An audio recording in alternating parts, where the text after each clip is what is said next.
It's time to accelerate. Hey friends, this is Andy. Welcome to episode 637 of Accelerate, the sales podcast of record. I'm honored to be joined again on my show by my guest, Andy Molinsky. Andy is the author of Reach, a new strategy to help you step outside your comfort zone, rise to the challenge, and build confidence. Andy's also a professor at Brandeis University and a contributor to the Harvard Business Review. Now, in this episode, we're going to be talking about, as the title of Andy's book suggests, comfort zones. Now, most of us have personal and professional growth objectives, whether it's career or in life, but to achieve these goals, we have to learn how to step outside of our comfort zones, which is hard. And which means that we oftentimes employ avoidance strategies to avoid the challenges that could open up these new vistas for you. So in this conversation, Andy shares his 3 primary strategies for effectively reinventing yourself by challenging yourself to step outside your comfort zone.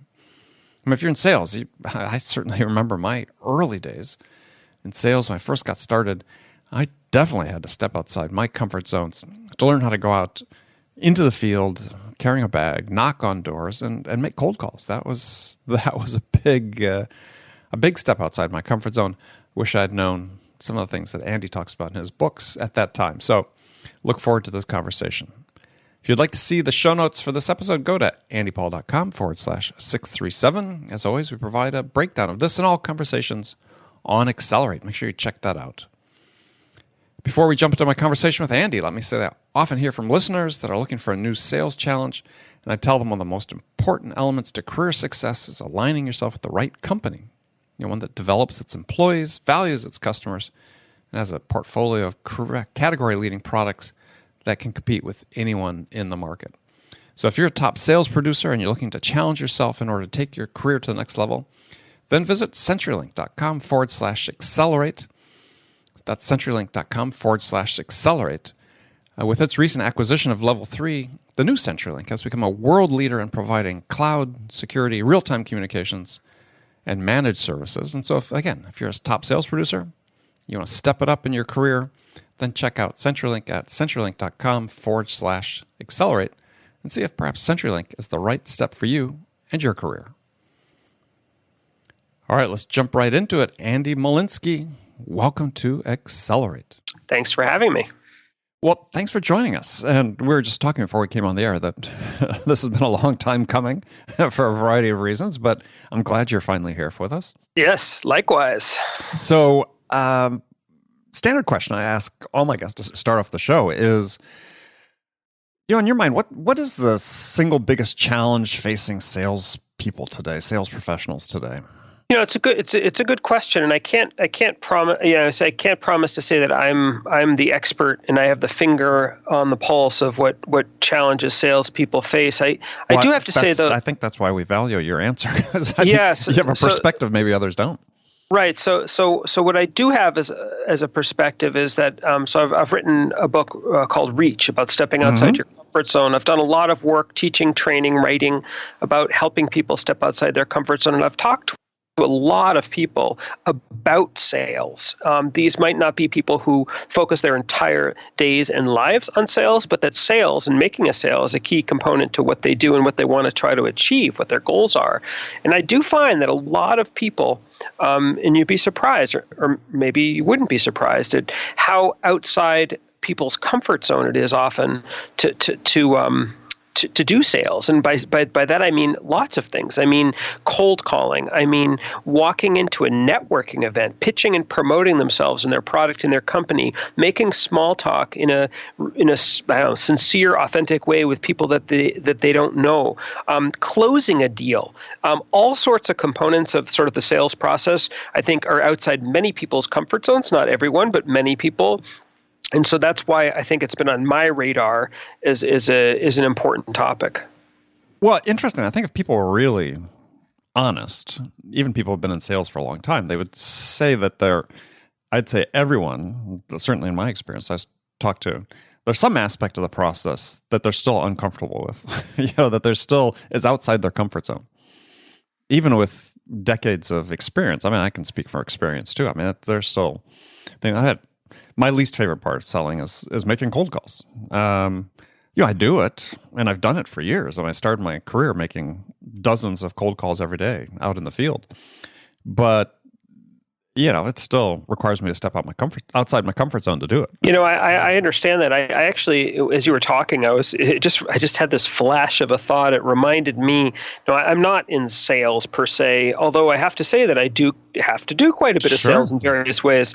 I'm a professor, and I'm also a writer, and I'm also, now I do some consulting and training on the side, but my main core job is as a professor at a business school. But I remember a long time ago, when I first got out of college, and my first job actually was essentially sales and essentially cold calling. I was in Paris, France, working for a small company, and we were trying to interest larger, it was mostly chemical companies, in customer satisfaction surveys, which was all the rage back then. And so my job was just kind of prospect essentially. And God, I remember in French. Yeah, well, a combination. It depended on who the client was. So if it was in the Netherlands, it would be in English. If it was in France, it would be in French. Now, my French was good, but there were plenty of native speakers for that. So they brought me in mostly to talk to sort of more English-speaking people, although I did use some French as well. But yeah, I want to hear your pitch in French. That's been a long time. Oh, come on, step outside your comfort zone here, and I'll put you on the spot. Yeah, let's see. Je m'appelle Andy Molinsky. Je voulais hablar. God, that's Spanish. Spanish, right? I lived in Spain as well. Sorry, it's all. That's okay. You're off the hook. That's good try. I like that. It's all a mix. But I'll tell you something interesting about doing sales in a foreign language. Now, I should date myself, and that's part of the reason that my French is so rusty and mixed with Spanish, is that this was over 20 years ago. And but what's interesting, which I do remember, is that when I was doing sales in French, and my French at that time was pretty fluent, not perfectly fluent, but pretty fluent, it was actually easier to do it in French. And I think it's because when I was speaking in a foreign language, it's as if I was sort of putting on a bit of a disguise. Yeah. Like it wasn't quite me. That's what I was going to say. It was like wearing a mask. Exactly, and it was a little bit easier to do, and the emotional resonance of having to put someone on the spot and ask them something, in English, which is my native language, I have this sort of like immediate, unconscious, visceral impact, negative impact of sort of putting someone on the spot or making the ask or whatever it was. But in French, it was different because it sort of felt like I was kind of slightly detached, tiny bit detached, and so it actually helped me in some ways. And I also think that my accent helped me too, because it sort of started a conversation, it was a way to kind of build a bridge. Oh, where are you from? And so on and so forth. It's sort of a natural connection. Well, yeah. And it's sort of an interesting thing to think about when you talk about reaching outside your comfort zone, because that's the topic of your book, and we're going to dive into it, is that maybe one of the first steps to being successful about stepping outside your comfort zone is, we talk about authenticity, but is to be who you want to be. It was almost like assuming a certain disguise. I mean, I know people in sales that have a sales personality, and you get them outside sales, which comes across as very authentic, and you get them outside the sales environment, and they're slightly different. True, and I mean, I think anyone, I don't think that's exclusive to sales. I imagine that, like, the way that you speak with your grandmother is different than the way you would speak with buddies at a bar after work, which is different from the way you'd speak on a date with someone who you just met, and so on and so forth, right? It's like we all have modes. We all have shades of ourselves, in different ways that we speak. I'm a parent, and the way I speak with my kids now, who are 11 and 13, is quite similar to the way I'd speak to you, but certainly not when they were 3 and 5. You know what I mean? So it, I think we all have these variants of ourselves, and they can all sort of live within the realm of authenticity. But I think we know when we're sort of putting on airs and really not being authentic. In other words, being a version of ourselves that's actually not in that repertoire. Yeah. Okay, so let's dive into the book a little bit. So in the book, early on, you say, or you write, that in an ideal world, no one would have to reach beyond their comfort zone to succeed at work. I found that sort of fascinating to think about. If that was the case, then what would be our definition of success? It's a good question. What I kind of meant there was that, gosh, wouldn't it be great if we didn't have to do this, right? I mean, and I think the point is that I'm trying to make is that, to grow and learn and develop, and especially kind of key points in your career, oftentimes you do take on tasks and responsibilities that are outside your comfort zone because you have goals that you want to achieve, you have things you want to do, so you want to become a manager, you want to start your own company, you want to reach that level, whatever it might be, or maybe there's some sort of more personal reason. There are people whose lives you want to impact in a positive way. And to do any of these things, it's possible that you might have to step outside your comfort zone. You might have to take on different tasks and responsibilities. You might have to do sales, as we talked about. You might have to speak in public. You might have to become more of a public speaker. Maybe you have to have more of a presence on the internet, on social media, and become a thought leader. And maybe that's uncomfortable for you or not, whatever it might be. There are a lot of different activities that are associated with these goals that we care about for whatever reason. And those are the moments and times and situations where you do face a choice in a way. And I don't know if people conceptualize it as a choice, but I see it as a choice because what people often do is they avoid and they sort of craft their lives to kind of avoid situations like this. So they don't take on that responsibility. Sure. They stay in that role, whatever it is. They don't try to expand their business in this and that way.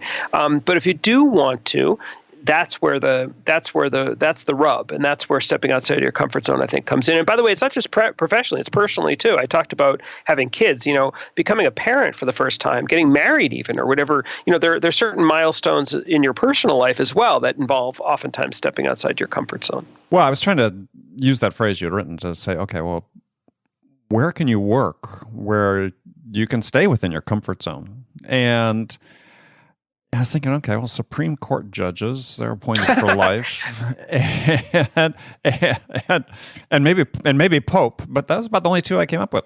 Well, I think some people, in their careers can sort of hit a level where they're kind of what's the metaphor? That they're sort of like, they're just kind of running on routine in a way, that they're doing their thing. Like you've been whatever it is forever and you know how to do it and you're not stretching outside necessarily. I mean, I can think a lot of professions. Like let's say you've taught fifth grade for 40 years. Let's say you've been a pediatrician for 40 years. Maybe you've been a professor, whatever it's been. I mean, of course, there are industries that where that's by definition is not going to happen, like a super, fast moving industry with lots and lots of competition where you're kind of scratching and clawing to try to stay ahead and so on and so forth. I mean, those in those worlds, of course, you have to step outside your comfort zone. It's just part of your life. But there are many other professions and jobs and roles where it's not as much a deal, I don't think. Well, it gets me to one of my core questions is that, and this is not something that came up specifically from reading your book, but something that I've been thinking about a lot and reading about a lot lately do we have this do we place too much importance on excellence, I guess is because oftentimes if you gave the example, somebody who's been doing the same job, for 10, 15 years, and let's say they're very competent at it. Let's say they're good at it, right? I mean, right now, good is really equated with being mediocre in so many cases. Like, you read so many books, it's, everything's about excellence and not attacking your book, saying stepping out of comfort zone. But, we have this thing where we have sort of implicit assumption that everybody should step outside their comfort zones. And I was, been at some events recently where, everybody talks about the top performers, and it's like, but people that, there are people that are good at what they do, and they're not top performers, but they're good. And they're within a comfort zone because that's what helps them. They defined it and they've been able to expand that or develop it in such a way that they are competent and good at what they do. And it seems like good is bad these days. Good is the new bad. Yeah. I know what you're talking about. I'm in my office right now, and if I look on my bookshelves, I can see, good to great. Mm-hmm. Like that's the first book I see like that. But there are plenty of them like that. Yeah, it's a good question. I mean, I think it has to do. It's a complicated question, I think, actually. And my view on it is that it's very important in life to know yourself. I think sometimes people are striving for the best and the best and the best and the best because they don't really know themselves, and they sort of are attaching their ambitions to these sort of exponentially challenging goals. And furthermore, people who are partly because we're telling them that whatever they're doing isn't good enough. Well, and they're listening though, right? That well, sure, it takes two. It takes two to tango, but it resonates, and I think that it's important to be able to have sort of a comprehensive view of what you care about, what you value.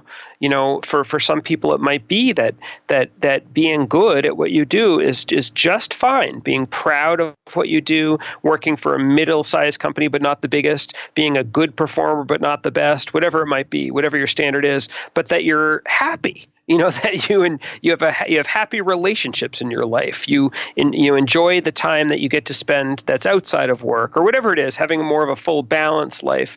And I think a lot of people feel that way. Now, of course, economics gets into this as well. Some people simply need to work and work and work and scratch to survive. So have it sort of like the luxury of sort of indulging and enjoying in their life is not as much on the table for them.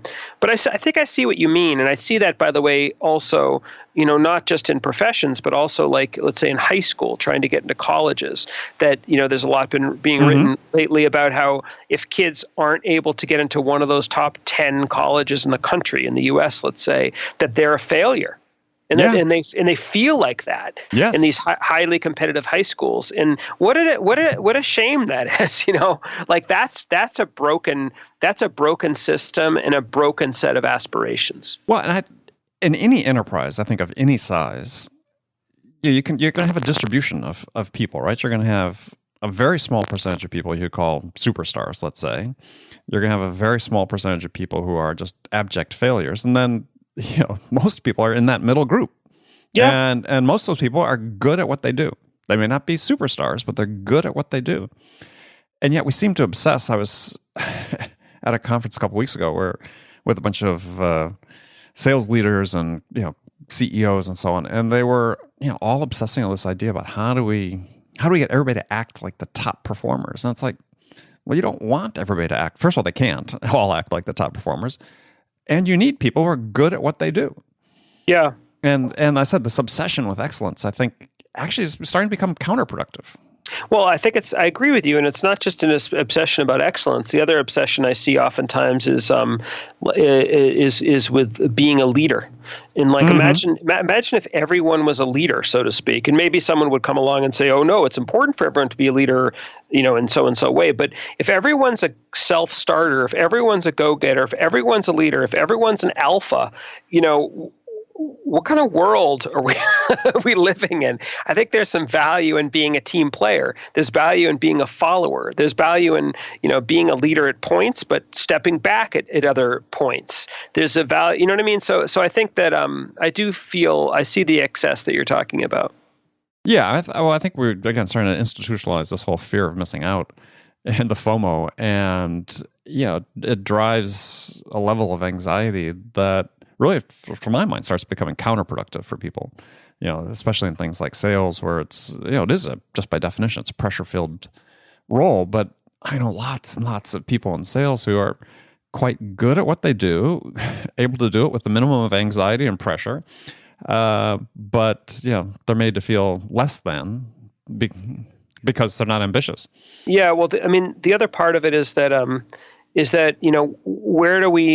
where do we derive our sense of self-worth? Is it from our perceptions of where we stand in the face of other people on some sort of spectrum, or is it from inside, our own experience of ourselves, that we feel that we're good, that we're good enough, that we're happy?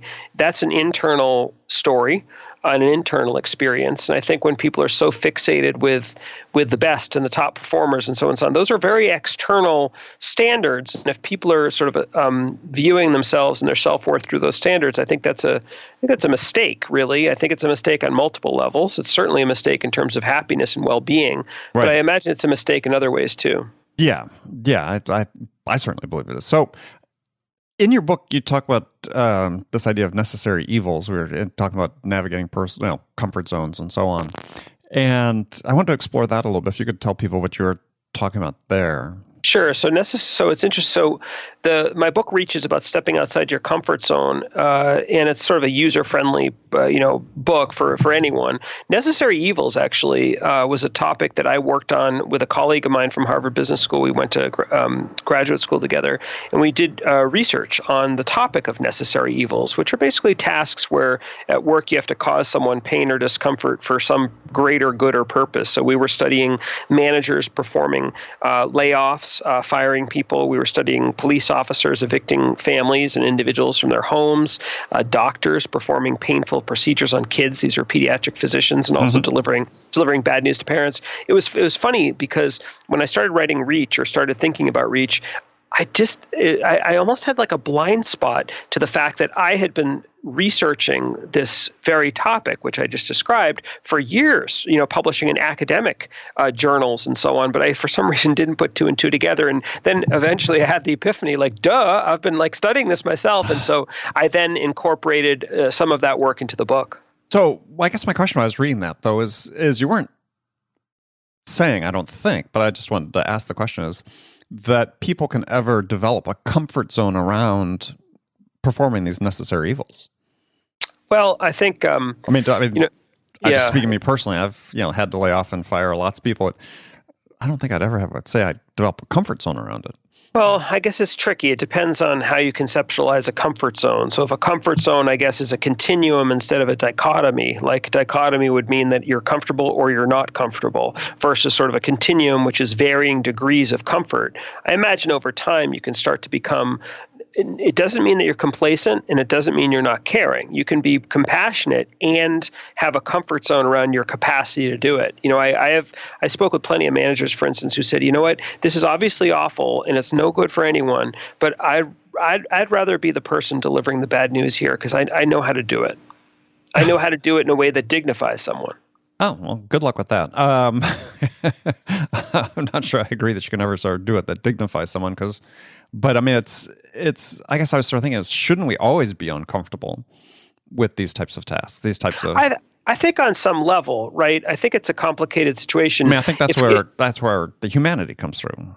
Well, it could. It depends what you mean by comfort. Yeah, if you want to be like, if uncomfortable equals having empathy, yes, I would agree with that. But you can still feel sort of, I don't know. I think it ends up being a semantic issue around what you mean by comfort. My view on those types of things is that, of course, if you're human and you're allowing your human self to enter the equation, which I think is important, you should feel uncomfortable, right? Because you should really feel what the consequences are. You should understand the importance of what you're doing and the sacrifice that's happening, and understand and really appreciate and make certain of the greater good in the situation.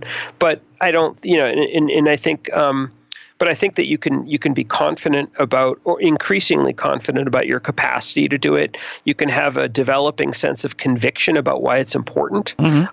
So a doctor, for instance, a young doctor who might be performing a painful procedure on a child, and early in their career, they might not fully appreciate the legitimacy and necessity of what they're doing.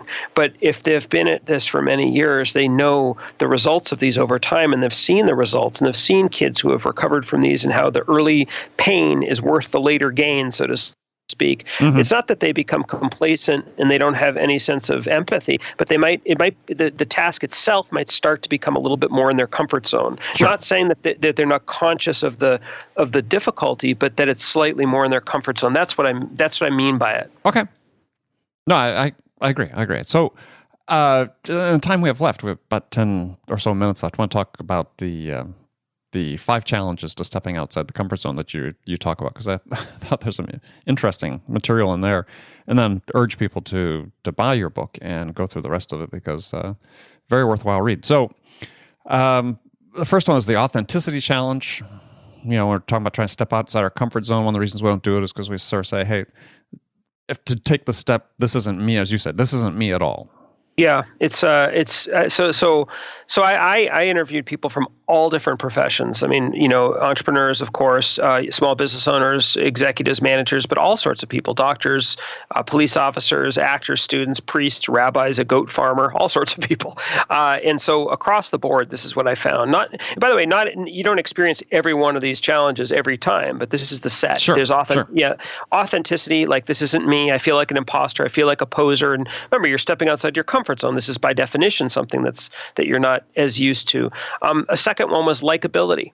That was an interesting one, and I find that a pervasive challenge for people, psychologically speaking. That they worry people won't like this version of me. If I do this task, they will hate me. If I ask more, if I act more assertively than I normally am, they're going to think I'm a total, jerk for I don't know if there's a PG audience. Well, yeah, it sort of is, but we know what you mean. Insert your other word, right? Tell competence. Tell the story. Oh, sorry, So in that one, the likability challenge, because I think I think this is kind of relevant today in a much bigger sphere. Is you give the story of a woman named Annie working for this very difficult person named Rick, who she was sort of afraid to really sort of stand up to him for fear that other people wouldn't like her as a result at one level. And maybe you can tell more about the story. No, you're right. It is very sort of topical today in 2017. With everything that's going on in terms of the stories that are now surfacing about the women that have been subjected to this harassment and abuse for all these years. And quite frankly, on the political scene, I think it's what keeps people from commenting about sort of the things that are happening in Washington. She so Annie Harris was still is works for an investment firm that tries to encourage high net worth individuals to invest their money at the firm and to go on these meetings. She was a fairly young employee at the time. She had to have a portfolio manager accompany her, and that was Rick Schmitz, this guy who was essentially harassing her in a way, and certainly demeaning her, embarrassing her, shaming her, right? Living nightmare. And she wanted, we could get into the details I talked about in the book, but she wanted to tell this guy off. I mean, she felt at some point she had to, but the problem for Annie is that Annie was and is, although she's changed. I know Annie. She was a very modest person. She's timid. She was not assertive. It was way outside her comfort zone to confront this guy. And for the longest time, she was just terrified of it. And and by the way, she did in the end. But one of the reasons was this likability, which I actually remember asking her multiple times, is this really true? And she said yes. She was afraid that he would hate her if she acted this way. Now, of course, he's obviously the hateable one in this scenario, but that's what she was feeling. She was feeling a sense of inauthenticity because she was afraid that this just is not me. Oh my God, I'm going to do this. She was worrying about likability, that Rick would hate her. She was also struggling with a third challenge people face, which is competence, which is the idea that she's not going to be good at this. She's going to look like a fool. She's going to look like an idiot. That's her fear.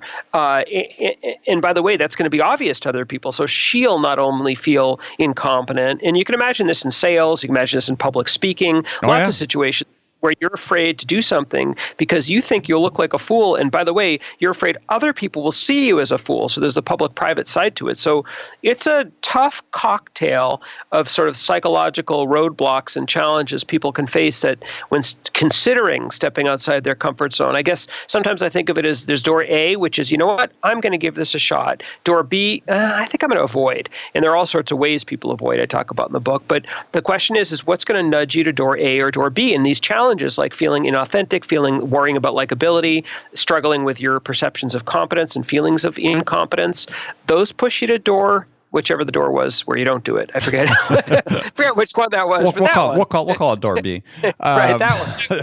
A comes first. That should be the good one. Well, I mean, I have my own story in that regard. When I started public speaking, roughly about 10 years ago, a little less than that. I mean, when I'd come home from a speaking gig, and my wife would ask me, well, how did it go? I used to use as my benchmark of success is that, no one stood up and called me an idiot. There you go. Right? And that was sort of the imposter syndrome, right? Is that, no one called me an idiot, so it must have been a good outing. It's a terrifying thing. I have to say, I mean, I know people in the audience will probably nod their heads. I mean, I've been at this now for 20 years. I feel very comfortable speaking on stage and so on. But as a professor, I get a lot of practice, right? In front of MBA students and executives and so on. But I mean, early on in my career, I was just terrified of doing it for multiple reasons. Being up there on stage, feeling vulnerable, not being very good at it or practiced at it, or how to manage a crowd or manage my time or do any of these things. And then on top of it, I felt like, what do I possibly have to say that could be worth these people's time? Mm-hmm. Mm-hmm. And you're like, yeah, it's a tough one. It's a real tough nut to crack, for sure. It's outside many people's comfort zones. Well, and I think the thing with comfort zones, it's not summarizing the entire book, I'm not trying to, but I mean, one thought that as I think about this topic, because there's been a fair amount of writing in it in the last few years, is that there's a certain maturity required to be able to step outside your comfort zone, and part of that is, to me, is at least a recognition that a part of success is failure, and that you sort of have to acknowledge that the step to getting where you want, or the path to getting where you want to go, is going to be littered with back steps at some point. There's no question. I think that's really important to sort of develop that sense of resilience, have an attitude where it's more of a learning attitude than a performing attitude, or at least a combination, so that when you do, slip up, eventually everyone does, maybe not even eventually, maybe often, that you see that quote unquote failure as data. In other words, okay, good, this is data for improving. I mean, in my life, I've struggled with that. I've seen data early, sort of the feedback early on is sort of like devastating, but I've grown to learn to see it as data, and I think it's a positive way of approaching things. But that took time, that took maturity, and I think. But if that is a real thing that a lot of people can work on, that mindset. Yeah. Again, I like your way of expressing it, is that feedback, failure is data. Let's use the data. What do we use data for? Do we use data to make better decisions? Yeah, improvement. So absolutely. Well, good. Well, Andy, unfortunately, we've run out of time, but I'd like to thank you for joining us and tell people how they can find out more about your book and connect with you. Yeah, I'd love to connect with folks. I have a website, which is www.andymolinsky.com. My name's spelled ANDYMOLINSKY.com. And, I've got lots of articles. I write for Harvard Business Review and Inc.com and Psychology Today. And I've got lots of articles and videos and all sorts of quizzes and assessment tools on there, and links to my social and my books and everything. And so even my email. So please come visit. All right. Excellent. Well, good. Andy, thank you again for joining us. And friends, thank you for spending this time with us today. Make sure you come back, join us again the next time for another great episode of Accelerate. Until then, if you get a chance, go to iTunes, please subscribe, leave a review. We want to know what we can do to make this an even better experience for you. So thanks again for joining us. Until next time, this is Andy Paul. Good selling, everyone.